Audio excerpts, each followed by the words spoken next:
Vous avez investi votre cœur et votre âme dans une relation et vous avez été récompensé par une indifférence grandissante.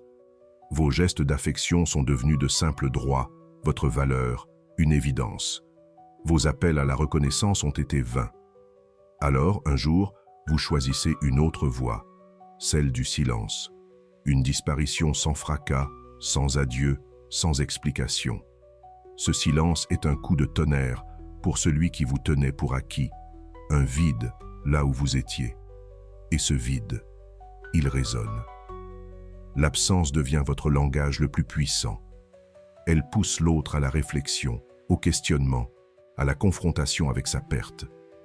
Ce n'est pas de la manipulation, mais un acte de reprise de pouvoir, une sagesse inspirée du stoïcisme.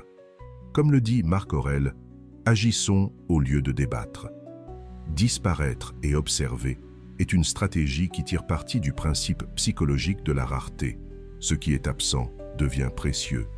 Pour cela, il faut de la discipline et de la constance. C'est un chemin vers l'affirmation de soi. Rejoignez-nous pour découvrir la force du silence. N'oubliez pas, mon silence est ma force.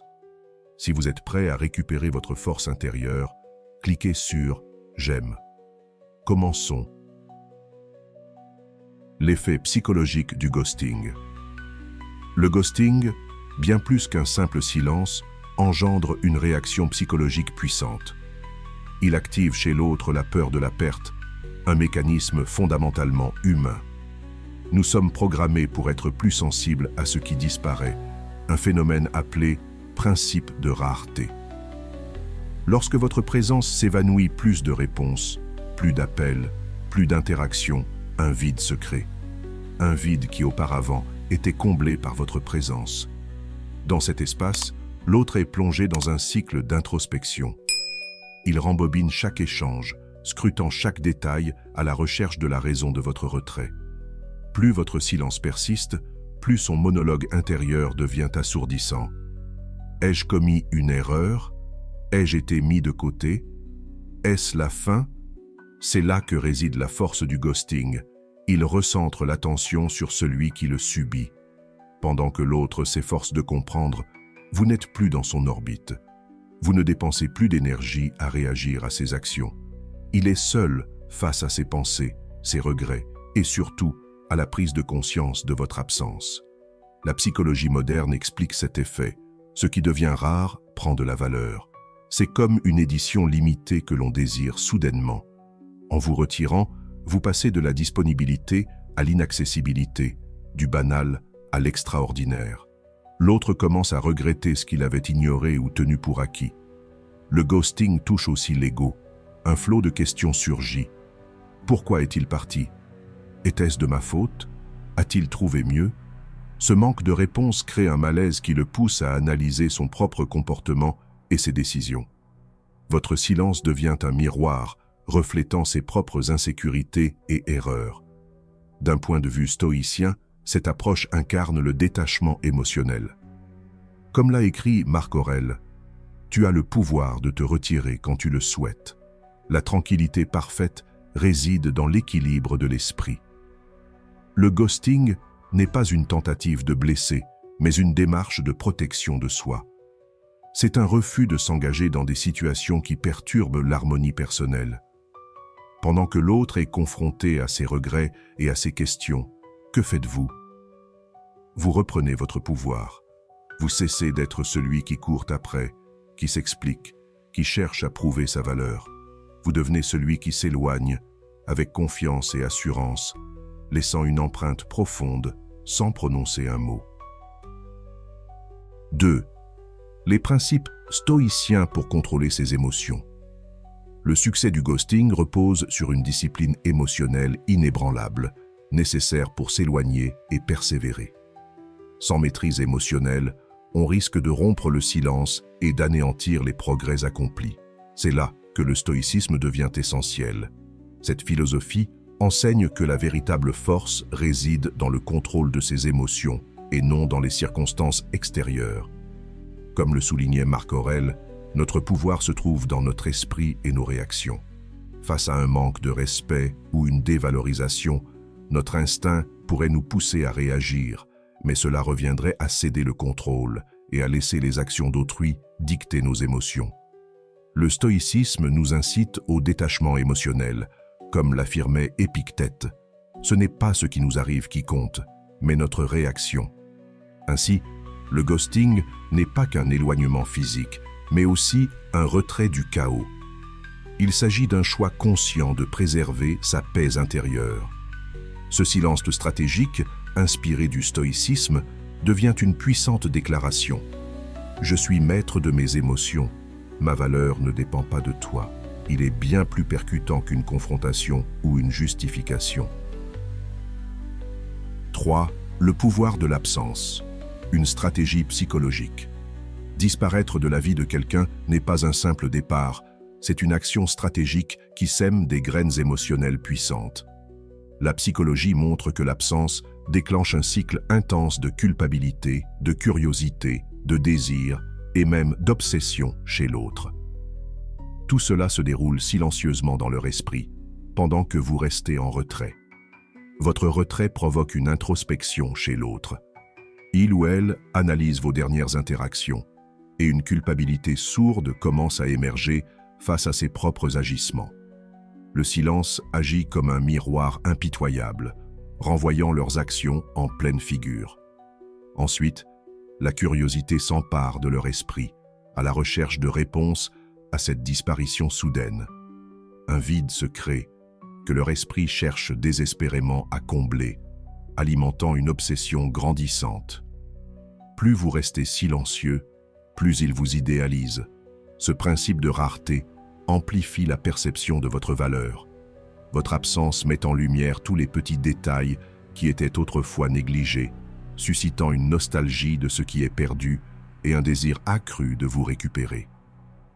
Ce désir, paradoxalement, intensifie leur sentiment de perte.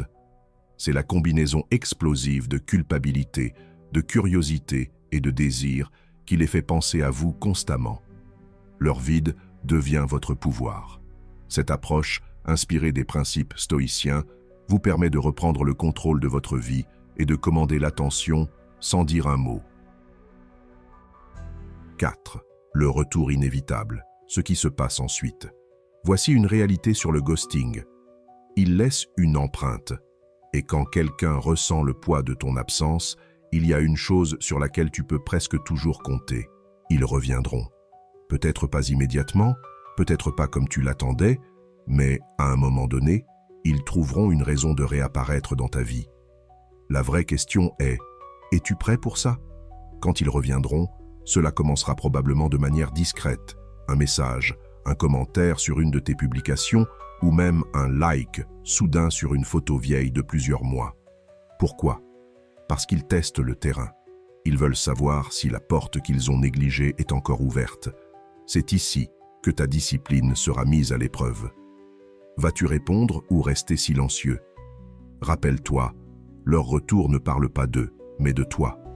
C'est ton moment pour décider s'ils méritent encore une place dans ta vie. Prenons un instant pour comprendre pourquoi cela arrive. Quand tu ghostes quelqu'un, tu deviens un mystère. La psychologie stratégique nous dit que les humains sont naturellement attirés par ce qu'ils ne peuvent pas comprendre. Ton silence a créé un vide dans leur esprit et ils sont désespérés de le combler. Ce désespoir, c'est ce qui les pousse à revenir. Mais voici le point clé. Tu n'es plus la même personne qu'ils ont connue. Tu as grandi, tu t'es transformé, tu t'es élevé à un niveau où leur présence dans ta vie n'est plus une nécessité. Alors, comment gérer leur retour? Ne laisse pas leur réapparition troubler ta sérénité. Rappelle-toi le principe stoïcien. Tu as le pouvoir sur ton esprit, pas sur les événements extérieurs. Leur retour ne signifie pas que tu leur dois quoi que ce soit, ni explication, ni pardon, et certainement pas un accès à la vie que tu as reconstruite en leur absence. Si tu choisis de répondre, fais-le avec force, pas avec émotion. Garde tes réponses courtes, neutres et centrées sur tes limites. Par exemple, « J'espère que tu vas bien.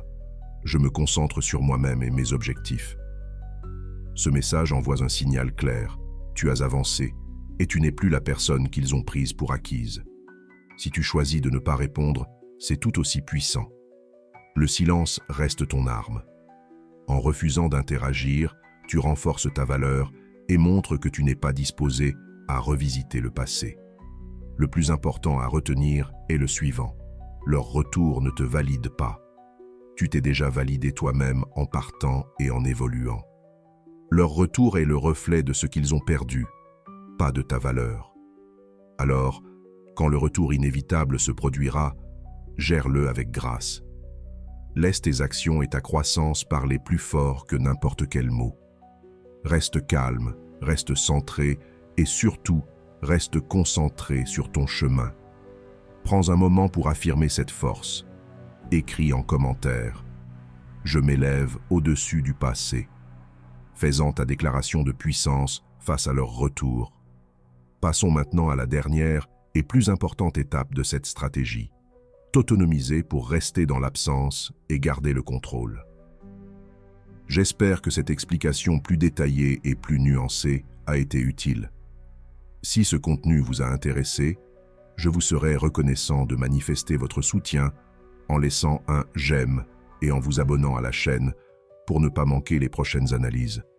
Si vous êtes parmi ceux qui sont arrivés jusqu'à la fin de cette vidéo, écrivez simplement « Je choisis ma paix » dans les commentaires afin de montrer que vous faites partie de ceux qui ont pris le temps d'approfondir cette réflexion. Un grand merci pour votre attention et à très bientôt pour de nouvelles discussions.